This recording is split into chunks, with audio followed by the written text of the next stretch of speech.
هنتكلم النهارده عن فوليوم البريست امبلانت. الفوليوم طبعا very wide range of volume، ولكن احنا ازاي بنختار الفوليوم المناسب لحضرتك للتشست وول بتاعك؟ احنا طبعا بنبقى محكومين بمقاسات معينه. اول مقاس البيس بتاع البريست امبلانت اللي هو ده، وده البيس ده بنعرفه من what we call it البريست فوت برنت، الشكل البريست او مقاس البريست فوت برنت بتاع حضرتك على التشست وول. فاحنا بنقيس ونقلل من المقاس ده سنتي الى 2 سنتي، وهو ده بيبقى البيس بتاع الامبلانت. نمرة 2 بروجكشن بتاع الامبلانت، ده هاي بروجكشن، الامبلانت عالي.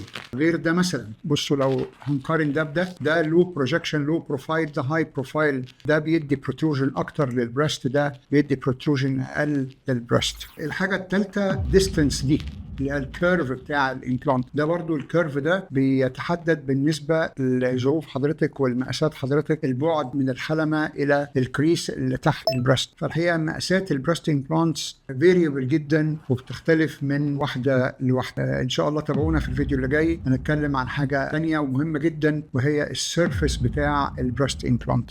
معكم الدكتور احمد عبد الجواد، كونسلتنت بلاستيك سيرجن نورث ويست اوف انجلاند. ثانك يو.